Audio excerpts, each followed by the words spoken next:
نئی زندگی۔ ایک حدیث موجود ہے حضور صلی اللہ علیہ وسلم کی تشویق کے ترجمے میں، حضرت مالک لائے ہیں اسے ان مولا ابی بکر ابن عبد الرحمن ابن ابی صالح سمان عن ابی ہریرہ ان رسول اللہ صلی اللہ علیہ وسلم قال من اغتسل یوم الجمعہ غسل الجنابت، جس شخص نے جمعے کے روز غسل کیا، وہ جو کہ ناپاکی جنابت کی حالت میں غسل کیا جاتا ہے، یعنی کمپلیٹ غسل، اچھی طرح غسل، ثم راح فی الساعۃ الاولی، پھر جو شخص پہلی گھڑی میں پہنچ گیا مسجد میں، فکأنما قرب بدنۃ من، تو ایسے ہے کہ جیسے اس نے ایک اونٹ قربان کیا اللہ کی راہ میں، صدقہ دیا۔ ومن راح فی الساعۃ الثانیۃ، جو دوسرے گھنٹے میں دوسری گھڑی میں گیا، فکأنما قرب بقرۃ، تو ایسے ہے جیسے کہ ایک گائے اس نے اللہ کی راہ میں صدقہ کر دی اور ذبح کر دی، خیرات کر دی۔ ومن راح فی الساعۃ الثالثۃ، اور جو تیسری گھڑی میں تیسرے گھنٹے میں گیا، فکأنما قرب بشاۃ او قرن، پھر یہ اس کے برابر ہوگا کہ گویا کہ کسی نے ایک بکری اللہ کی راہ میں ذبح کر دی، صدقہ کر دی، یا کوئی میڈھا کر دیا۔ ومن راح فی الساعۃ السابعۃ، اور جو گیا چوتھے گھنٹے میں چوتھی گھڑی میں، فکأنما قرب دجاجۃ،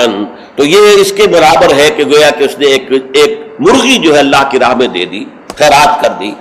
ومن راح فی الساعۃ الخامسۃ، اور جو پانچویں ساعت میں گیا، فکأنما قرب بیضۃ، تو وہ ایسے ہے گویا کہ اس نے ایک انڈا اللہ کی راہ میں خیرات کر دیا۔ فإذا خرج الامام، تو جب امام نکل آئے، حضرت الملائکہ یسمعون الذکر، تو اب فرشتے، ایک اور روایت میں الفاظ آئے ہیں جو فرشتے بیٹھے ہوتے ہیں حاضری درج کرنے کے لیے، فلاں آ گیا، فلاں آ گیا، یہ چوتھی ساتھ میں آیا، یہ تیسری میں آیا، یہ دوسری میں آیا، یہ پانچویں میں آیا، تو فرشتے اپنے وہ رجسٹر بند کر کے، اور وہ خود الذکر، یعنی وہ جو امام اور خطبہ دیتا ہے وہ الذکر ہے، اس خطبے کی طرف وہ ہمتن متوجہ ہو جاتے ہیں۔ چنانچہ ایک تو یہ بات جان لیجئے کہ اس کے بارے میں امام الہند حضرت شاہ ولی اللہ دہلوی رحمۃ اللہ علیہ کی رائے ہے کہ اس سے مراد یہ نہیں ہے کہ فجر کی نماز کے بعد طلوع آفتاب کے بعد پہلا گھنٹہ، پھر اس کے بعد دوسرا، پھر اس کا تیسرا، پھر اس کا چوتھا، پانچواں، بلکہ یہ زوال کے بعد سے خفیف ساعات ہے، یعنی زوال سے وقت شروع ہوا، سورج جو ہے وہ نصف النہار سے ذرا ڈھلکا لدنو کی شمس، تو اس کے ساتھ ہی جمعے کا وقت شروع ہو گیا، تو اس وقت سے پہلی ساعت، دوسری ساعت، گویا کہ یہاں ساعت سے مراد گھنٹہ نہیں ہے بلکہ کوئی اور لطیف قسم کا پیمانہ وقت کا ہے۔ یہ شاہ ولی اللہ کی رائے ہے جو انہوں نے اپنی مصفہ میں بھی اور مصوہ میں بھی، شاہ ولی اللہ کے نزدیک بڑی اہم کتاب جو ہے حدیث کی وہ موطا ہے، انہوں نے اس کی ایک شرح فارسی میں لکھی ہے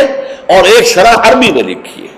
تو ان دونوں میں انہوں نے یہ رائے ظاہر کی، لیکن بہت سے علماء کی رائے ہے کہ نہیں، جو ہمارا ساعات کا نظام ہے اسی پر اس کو شمار کیا جائے گا۔ لیکن اس پر بھی اجماع ہے کہ جو اس کے بعد بھی آتا ہے جمعہ تو اس کا بھی ہو جائے گا، جمعے کی فضیلت سے اسے کوئی حصہ نہیں ملے گا، جمعے کی برکات سے اسے کوئی حصہ نہیں ملے گا، جمعے کا جو خاص مقام اور مرتبہ ہے اس کے حیثیت سے وہ محروم رہے گا، لیکن جہاں تک فرضیت جمعہ ہے وہ اس فرضیت جمعہ جو ہے وہ اس کی طرف سے ادا ہو جائے گا۔ لیکن یہ منظر میں نے اپنی آنکھوں سے دیکھا ہے اپنے بچپن میں، اور وہ یہ سرسا ایک جگہ تھی، وہ تحصیل تھی ضلع حصار کی، وہاں میری بسم اللہ ہوئی، پھر وہ نورانی قاعدے سے ہماری تعلیم شروع ہوئی، تو جس مسجد میں یہ سارا کام ہو رہا تھا بڑے مرکزی مقام پر وہ مسجد تھی، کبھی کبھی اب بھی مجھے خواب میں وہ مسجد آتی ہے، اور اس مسجد میں جمعے کے دن میری اپنی جو مشاہدے کی بات ہے کہ یوں سمجھیے اشراق کے بعد سے لوگوں کی آمد شروع ہو جاتی تھی، اور دیہات سے لوگ آیا کرتے تھے، وہاں ایک خاص قوم تھی، غالباً وہ ارائی تھے، اس علاقے کے ارائیوں کو وہ پچادے کہتے تھے، جیسے کہ راجپوتوں کو رانگڑ کہا جاتا ہے، لیکن یہ کہ وہ لوگ آتے تھے اونٹوں پر سوار ہو کر، آس پاس صحرا کا علاقہ تھا، سفید کپڑے، سفید کرتے، سفید ان کے تہبند اور سفید ان کے صافے، اونٹوں کے اوپر سوار چلے آ رہے چلے آ رہے چلے آ رہے، اس لیے کہ دیہات میں جمعہ نہیں ہوتا، اور اس وقت اس پر سختی کے ساتھ عمل ہوتا تھا کہ اصل میں جمعہ جو ہے وہ شہر میں ہے، تو وہ آتے تھے اور مسجد جو ہے وہ صبح ہی سے بھر جاتی تھی، کہیں ایک جگہ کوئی شخص کھڑا واز کہہ رہا ہے، کچھ لوگ اس کے گرد جمع ہے، کہیں کوئی شخص بیٹھے ہوئے قرآن خود ہی پڑھ رہا ہے، کوئی نوافل پڑھ رہا ہے، یہ نقشہ میں نے اپنی آنکھ سے دیکھا ہے، بچپن کا یہ نقشہ۔ اب وہ معاملہ ختم ہو گیا، بالکل ختم ہو گیا۔ اب تو بھاگ دوڑ کر کے جو ہے وہ لوگ جمعے میں پہنچتے بھی اس وقت ہیں جبکہ وہ عربی کا خطبہ شروع ہونے والا ہو، اس لیے کہ عام طور پر تقریروں کے اندر کوئی خاص مواد ہوتا نہیں ہے، یا فرقہ واریت کی تبلیغ ہو رہی ہوتی ہے یا سیاسی مسائل کے اوپر دھواں دار تقریریں ہوتی ہیں، لوگوں کو ان سے دلچسپی نہیں، تو فرض ادا کرنے کے لیے بس وہ جب خطبے کی اذان کا وقت ہوتا ہے تو اس وقت وہ پہنچ جاتے ہیں، نماز ادا ہوئی اور روانہ ہو گئے۔ اللہ اللہ خیر صلی اللہ۔ میں سب سے پہلے آداب جمعہ اس کے عنوان سے عرض کر رہا ہوں کہ جمعے کے روز غسل واجب ہے تقریباً، علی کل محتلم، یہ حضور کے الفاظ یہ ہیں، غسل الجمعہ کے واجب علی کل محتلم، جو بھی بالغ ہو چکا ہے مرد، عورت پر تو ظاہر بات ہے کہ جمعہ فرض ہے ہی نہیں، جیسا کہ میں عرض کر چکا ہوں،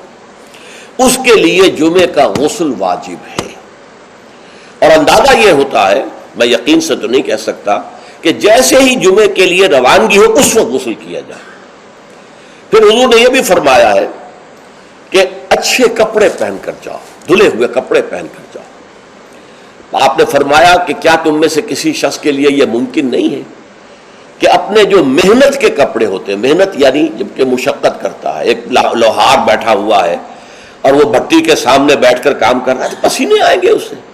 کپڑوں میں بدبو ہو جائے گی پسینے کی، پھر اس کے اوپر سیاہ داغ پڑے ہوں گے، میلے ہوں گے، تو یہ اس کا لباس ہے محنت کا۔ یا کوئی کاریگر ہے، مکان کی تعمیر میں لگا ہوا ہے، ظاہر بات ہے جب وہ یہ کام کر رہا ہے، گارے کے دھبے ہوں گے، کچھ اور ہوگا، تو حضور نے فرمایا کیا ممکن نہیں ہے تم میں سے کسی کے لیے کہ ایک علیحدہ سے جوڑا جمعے کے لیے رکھ لو، وہ جمعے ہی کے صرف استعمال کیا کرو، وہ تمہارے محنت کے کپڑے نہ ہوں کہ جن میں تم محنت اور مشقت کرتے ہو، بلکہ وہ علیحدہ سے ایک جوڑا ہو، اس کو فراہم کر کے رکھ لو۔ پھر یہ بھی فرمایا گیا کہ تیل لگاؤ، بالوں کے اندر تیل لگاؤ، دہن، اور یہ بھی فرمایا گیا کہ کوئی خوشبو ہے تو خوشبو لگاؤ۔